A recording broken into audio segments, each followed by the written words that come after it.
This is the Lauf Seigla, and let's just acknowledge the elephant in the room right now. It doesn't exactly look like your run-of-the-mill gravel bike.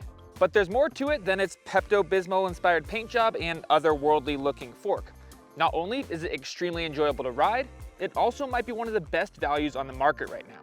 But before we get to the impressive array of components on our $4,800 race transmission model, let's talk about the frame itself. While the frame may look simple, especially next to that Gen 3 grit fork that we'll be talking about here in just a little bit, there's actually more here than what meets the eye. You see, when the engineers at Lauf designed the Seigla, they wanted to add more rear wheel compliance to the frame, and they did that via a mix of carbon fiber wizardry and frame design.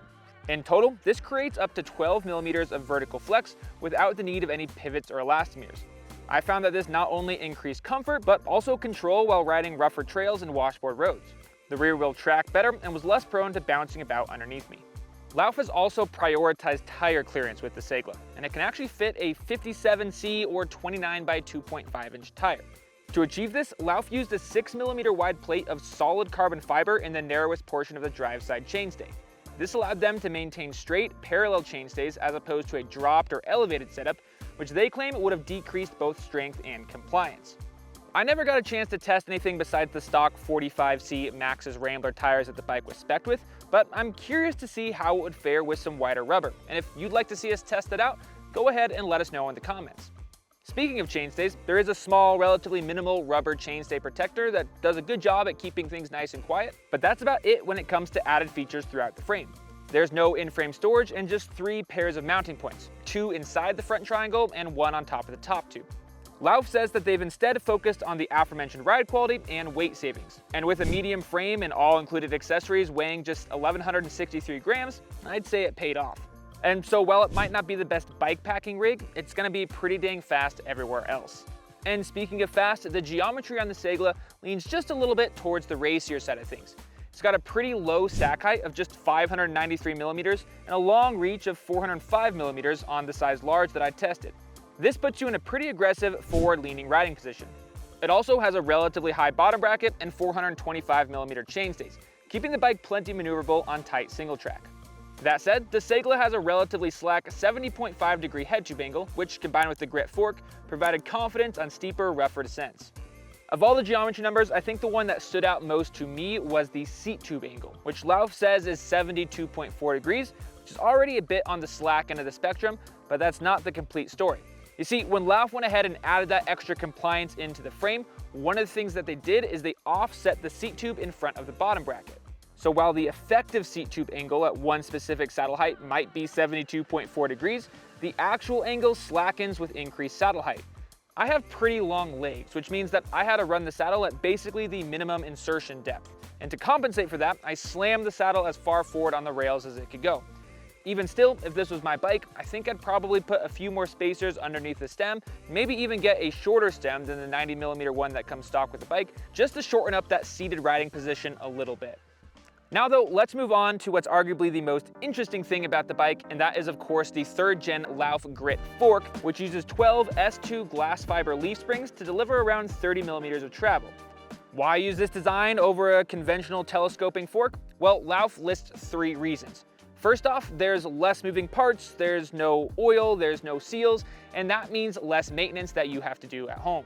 Secondly, there's less unsprung weight and virtually zero stiction, which increases the suspension's performance, and that's important when you only have 30mm of it. And lastly, it's light, and I mean super light. It only weighs 850 grams. That's 450 grams less than the RockShox Rudy Explorer. As you'd imagine, we've already got quite a few questions about the fork in the few teaser videos we've already posted about this review, so I'll go ahead and answer some of those now. First up, no, there is no external damping adjustment, or really any kind of damping adjustment you can do to either the compression or rebound. That said, the springs are pretty dang progressive and honestly feel very different from a typical telescoping fork where you'd potentially want to limit fork dive. The second question is what rider weight the fork is best suited for, because obviously you can't adjust it like you can with an air spring. And thankfully, Lauf has gone ahead and made 3 different versions of this fork for 3 different weights of riders, and they spec this fork on different size bikes accordingly. That means that if you're near the average weight for your given height, you should be good to go. But if you're on either end of that bell curve, you might see the performance start to dip just a little bit. I'm 210 pounds all kitted up, and that's towards the higher end of what you'd expect for a size large rider. Even still, the fork never felt overly active or inefficient. It really felt akin to a rigid carbon fork, but with less vibration and harsh impacts making their way to the bars. I'd say I appreciated this most on fast sections of washboard road, where it felt like the bike just kind of floated on top of all that chatter instead of bouncing around underneath you. I'd say an area that I didn't notice it as much as maybe I would have hoped to was on more rocky, technical single track where you've got, rocks or roots. It doesn't take too much off of those bigger hits, except for maybe just dampening some of the harshness that's gonna get up to your wrists and forearms. Now, Lauf does sell the Seigla with a just rigid traditional carbon fork, but I'm not gonna lie, I'm pretty dang sold on the grit fork. I never once noticed any kind of negative feedback or sensations, any lack of efficiency or decreased handling. It simply felt like everything was just a little bit more muted. If you'd like to see a comparison video between the grit fork and a traditional telescoping fork or something else like Specialized Future Shock, let us know in the comments and we'll see if we can make that happen. The G3 grit fork is of course the piece de resistance when it comes to ironing out the bumps in the road. But you can't forget about Lauf Smoothie bars, which certainly play a role as well. They're actually built with some of the same S2 composite found in the fork's leaf springs, which Lauf says makes for a bar with twice as much vertical flex as a standard carbon bar. Now, it's hard to quantify just how much of the compliance I felt came from the fork and how much came from the bars, but either way, it made for a very comfortable experience. Speaking of comfort, I also got along with the generous 440mm wide bars with a 16-degree flare. So the Seigla is certainly a comfortable and lightweight gravel bike, and if that was the end of the story, I'd still probably be pretty impressed. But the bike continues to set itself apart when you look at its part spec in relation to its price. To visualize this, take a look at how Lauf's 5 Seigla builds compared to the rest of the market. They've got just about everyone else beat on the 99 spoke spec level chart. For this review, we were given Lauf's second highest build, which they call their race transmission model, which lists for $4,790. For that, you'll get a pair of carbon fiber E13 Piedmont race wheels and a mixed SRAM Force and XO T-type drivetrain. You'd have to spend thousands more to get similar parts equipped on a bike, even from another value-based brand like Giant or Canyon. And as you can imagine, those high-end parts were a pleasure to ride. I love riding gravel bikes on single track, and I'm therefore a big fan of mullet drivetrains, or in other words, road bike levers paired to a wide-range mountain bike cassette and derailleur. The Seigla also comes stock with SRAM's single-sided cork power meter, again a feature usually reserved for bikes costing quite a bit more. The 45mm Rambler tires I mentioned earlier seem like a pretty good choice for an all-around gravel bike, and again, I didn't get a chance to try out some bigger rubber, but I'd like to do that in the future. In total, with those stock tires set up tubeless and without pedals, the Seigla came in at just 19.2 pounds or 8.7 kilograms.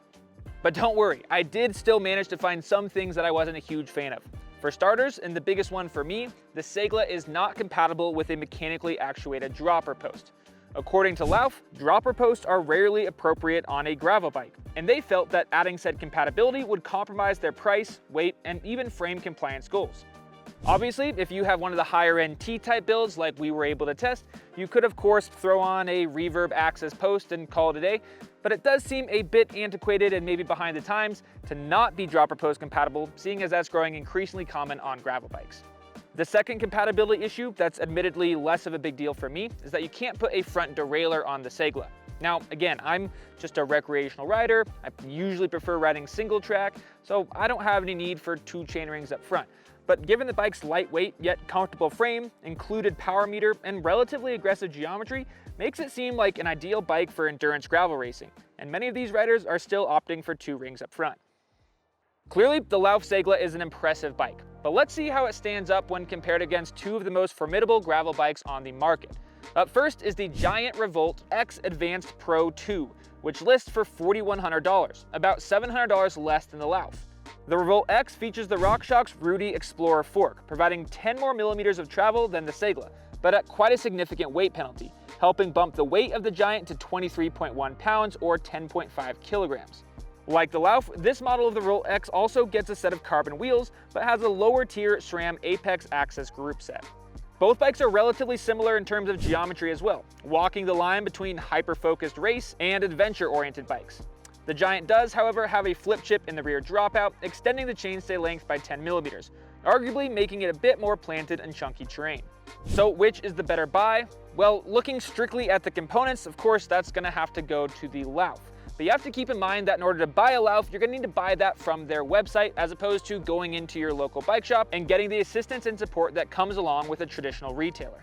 The other big difference, of course, is the way in which the suspension is delivered. And riders hoping to have a bit more control over their suspension performance might prefer the air sprung setup that comes on that giant Revolt X, as long as they can stomach the weight penalty. Our next comparison brings us yet another suspension design, and that's the Specialized Diverge Expert Carbon, which lists for $6,200, but is currently on sale for just $4,999, just $110 more than the Lauf. Like the Seigla, the Diverge is spec'd with a mullet drivetrain, but with a slightly lower tier SRAM GX axis derailleur and an NX cassette.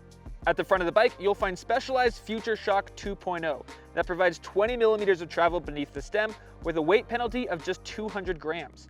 Unlike the Grit Fork, that Future Shock can be easily adjusted just by changing the elastomers that go into it. And even with that light suspension setup up front, the Specialized still does come out just a bit heavier at 21 pounds or 9.5 kilograms. As for geometry, the Specialized high stack and steep seat tube angle puts the rider in a much more relaxed position than on the Seigla.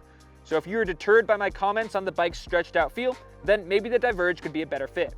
The rest of the geometry is again pretty similar to the Lauf, once again splitting the difference between a more race-oriented and adventure-oriented bike. The Specialized Diverge really is an awesome bike, and given the sale that they're having right now, it brings it about on par with the Lauf Seigla. Once again though, you're kind of making the choice between getting a direct-to-consumer bike that has substantially higher components on it, or getting a bike from your local bike shop, and again, having that team that can support you both through the purchasing process, as well as if anything were to happen down the road. Between its polarizing looks, direct-to-consumer business model, and relatively remote Icelandic headquarters, you really don't see too many Lauf Seiglas on the trail. And that's honestly a shame. The value proposition this bike provides is unmatched, but instead of bolting on a slew of high-end parts to a generic catalog frame, the Seigla gives you the best of both worlds. As long as you can live without a dropper post or a front derailleur, and you don't mind the occasional parking lot conversation about what the heck is on the front of your bike, then I can't think of a reason why not to suggest the Seigla. If you have any more questions about this bike, then you know what to do. You can leave those down there in the comments, and I'll be sure to get you an answer. While you're there, if you haven't done so already, please take a second to go ahead and like this video and subscribe to the 99 Spokes YouTube channel, where we upload a new video like this every week. And lastly, remember that bikes are for everyone. Have fun out there.